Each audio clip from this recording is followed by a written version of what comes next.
Saudara, sebagai pihak yang membuat laporan kasus pembunuhan Vina dan Eki 2016 silam, Ibtu Rudiana didesak untuk muncul ke publik guna wajib mempertanggungjawabkan kesaksiannya.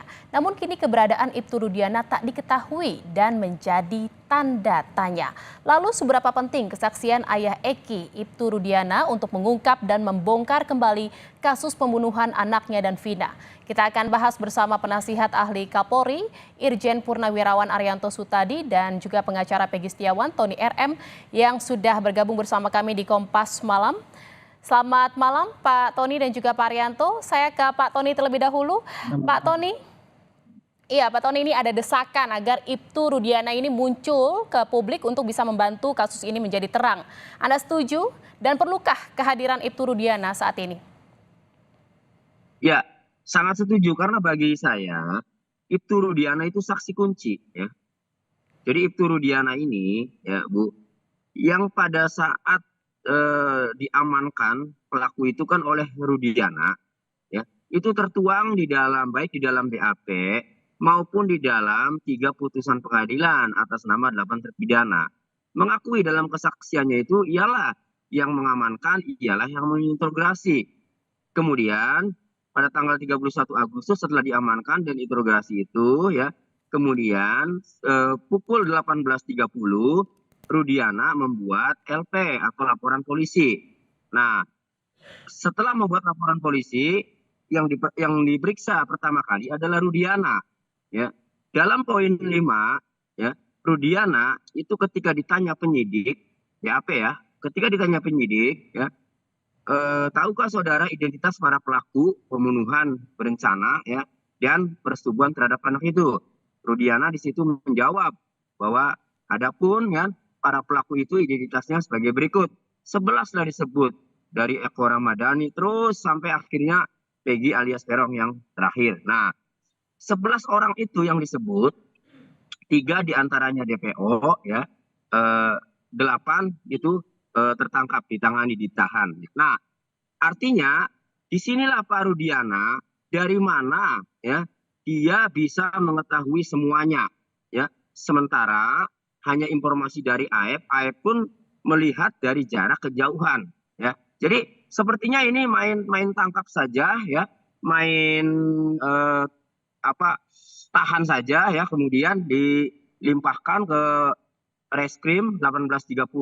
Nah, kemudian barulah dilanjutkan proses penyidikan itu. Jadi pertama kali Rudiana yang dia tidak mengetahui pada saat kejadian 27 Agustus 2016 yaitu ia berada di rumah, kemudian dikabari oleh rekan kerjanya, kemudian dicek ke rumah sakit Gunung Jati ya, baru kemudian ke TKP, baru kemudian ketemu AF, baru diamankan itu kan.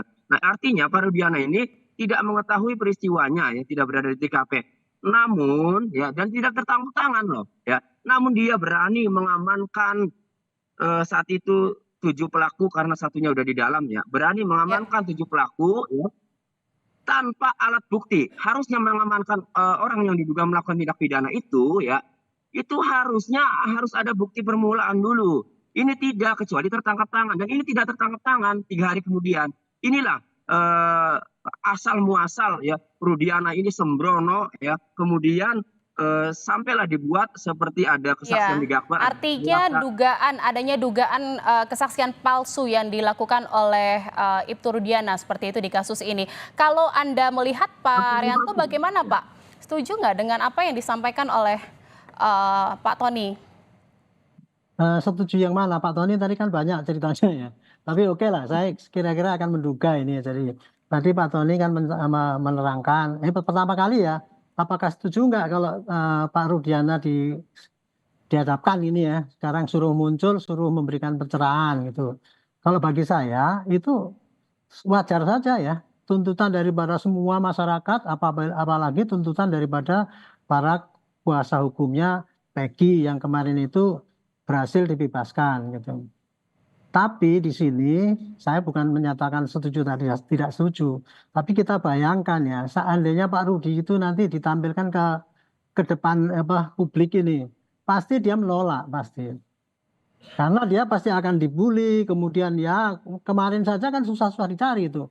Dicari Pak Hotman Paris juga sama-sama pengacara kuasa daripada korban, dia nggak mau. Itu artinya dia tidak mau tampil di depan umum karena pasti dia akan menduga dirinya itu ya dia sebagai orang tua dari korban kan gitu ya. Kemudian seakan-akan diadili di depan publik kan gitu kan. Jadi pasti dia akan menolak.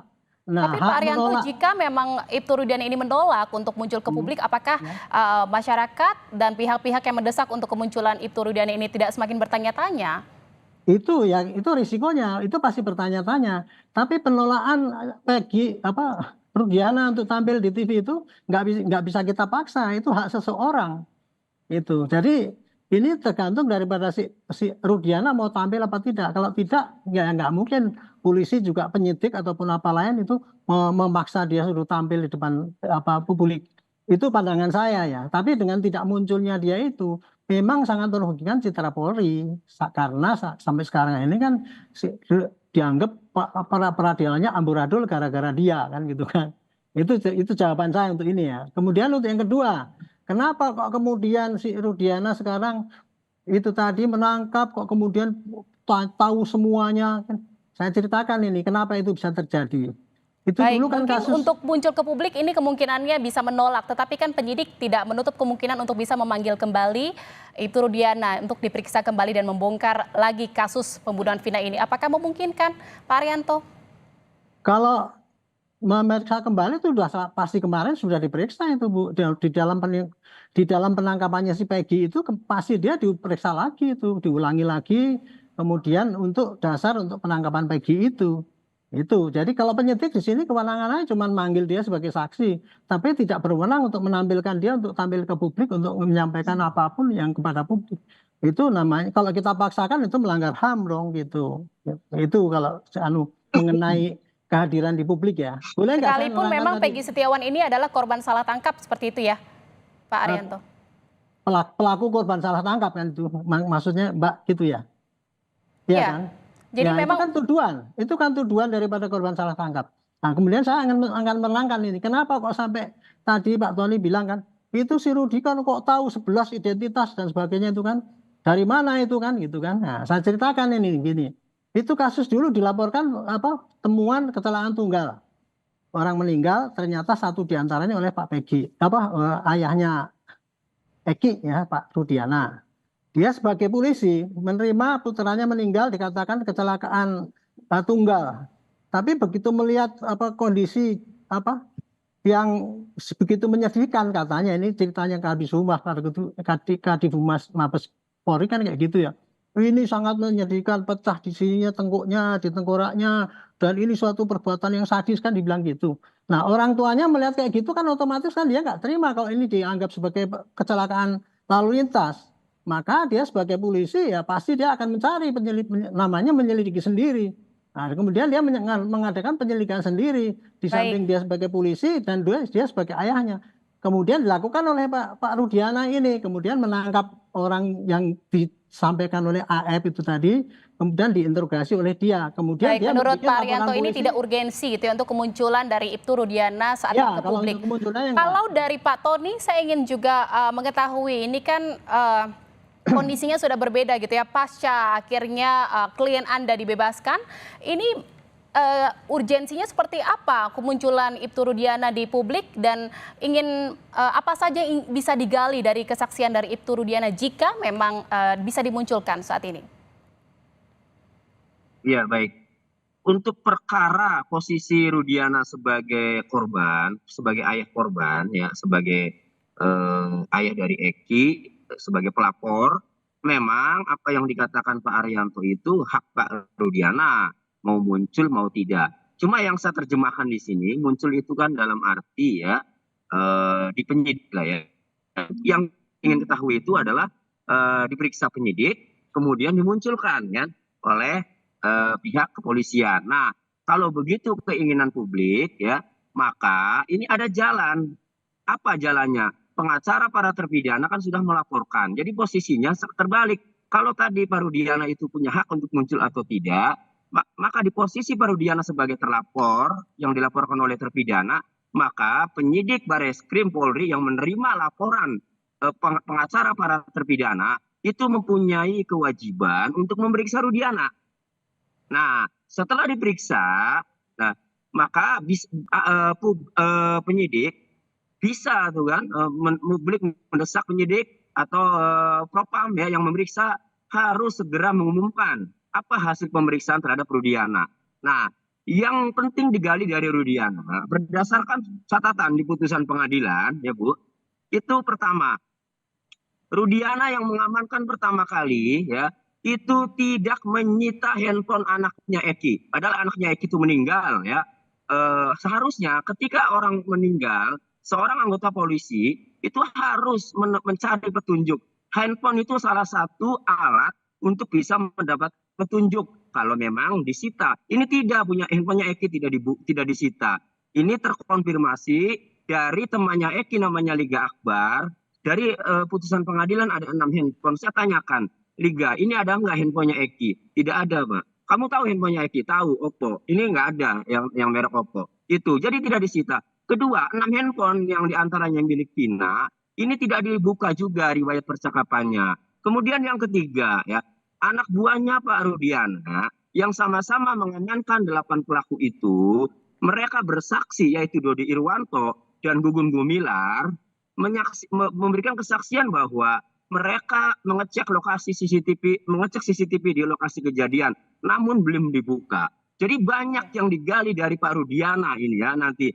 Dengan alasan seperti ini ya, dengan alasan yang cukup banyak ini, Pak Arianto bagaimana Pak? Apakah memang memungkinkan dengan alasan yang tadi desakan dari pengacara dari Peggy gini ya, Setiawan? nah saya tadi mau menceritakan habis dipotong sih ya. Saya akan mengatakan kenapa Pak Rudiana itu mempunyai banyak keterangan yang panjang lebar itu ya mengenai CCTV dan sebagainya itu. Karena waktu itu dia begitu dengar itu kemudian melakukan penyelidikan dan kemudian 3 hari kemudian dapat informasi bahwa orang-orang itu berkumpul di situ. Kemudian dia bersama anggotanya kemudian membawa orang itu ke Polres dan diinterogasi. Dan kemudian dia membuat laporan model A atau B, saya lupa namanya ya. Tapi itu yang jelas laporan yang dibuat oleh seorang anggota polisi menemui keadaan di lapangan. Dibuatlah laporan itu. Jadi apa yang dia dapatkan keterangan daripada semua apa yang ditangkepin itu, KTP dan sebagainya, dia punya datanya. Sampaikan kepada LP. LP itu namanya LP model A atau B, saya lupa namanya ya. Tapi dari LP itu kemudian penyidikan itu dilakukan oleh Satserse Polres Cirebon. Nah, di situ tadi kalau mengenai tugas membuka handphone dan sebagainya itu kewajiban daripada Polres Cirebon. Letu Rudiana itu sebatas pada bikin laporan polisi model A atau B itu tadi serahkan pada Polres Cirebon. Kemudian penyidikan selanjutnya adalah oleh penyidik Polres Cirebon yang kemudian diserahkan pada Polda Jabar. Kalau ini penyidikan dianggap amburadul, itu Pak Arianto, ini kan juga penyidikan ada selain desakan untuk muncul ke publik, ini juga pihak keluarga Vina juga ingin ada mediasi atau pertemuan dengan keluarga Vina. Ini apakah memungkinkan Pak? Singkat saja. Saya ya terserah saja, tinggal diupayakan aja kepada Pak Rudi ketemu mau apa enggak. Kalau enggak mau ya jangan dipaksa. Saya nggak bisa memastikan. Saya bukannya pengawas daripada Pak Rudi atau Polresta Cirebon. Saya ini orang luar yang hanya melihat dari YouTube yang ada di TV ini aja gitu. Baik, terima kasih.